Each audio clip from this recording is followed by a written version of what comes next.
Hi, welcome to The Untidy Artist. Today we're going to make paper flower blossoms that you can hook on a branch for spring.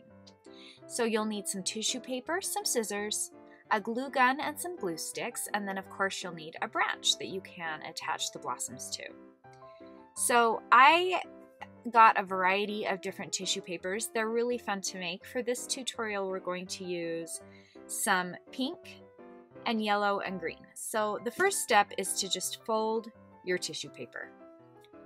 And it doesn't need to be perfect.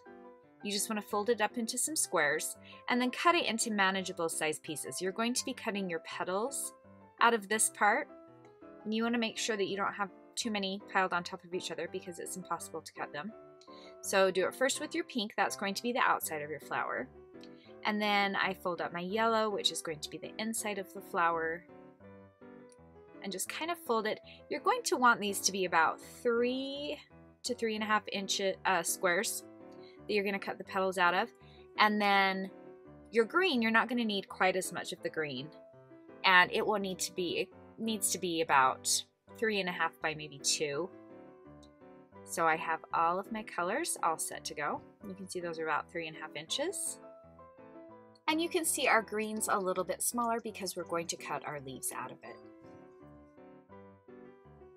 The next step is to create a pattern. Now I'm just going to draw a flower onto some cardstock. It doesn't need to be perfect. You can see my brilliant artistic abilities here.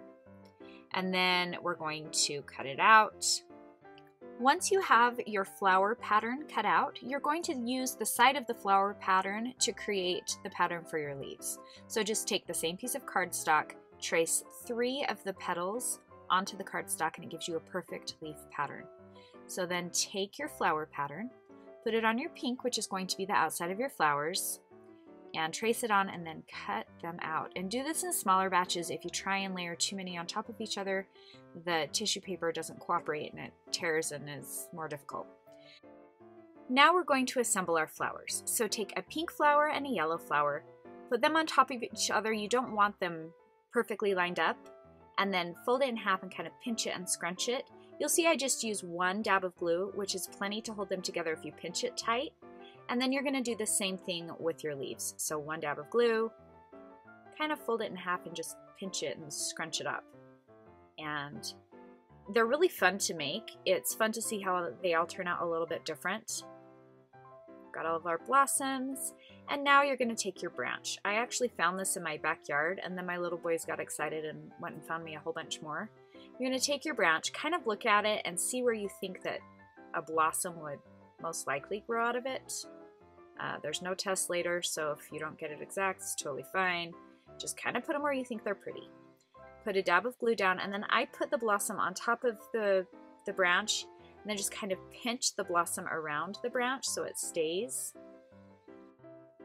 So once you have the amount of blossoms you want, like on your branches, kind of take a look at it. If you think it's pretty, go ahead and start adding your leaves. So I add leaves to some of the blossoms, and then I kind of just sporadically add some leaves on different parts of the branches. Once again, just kind of where I think it looks balanced and pretty and like a real branch. So beautiful. And here are some other blossoms that I made. We're all ready for spring. If you have any questions or comments, please post them in the comments below.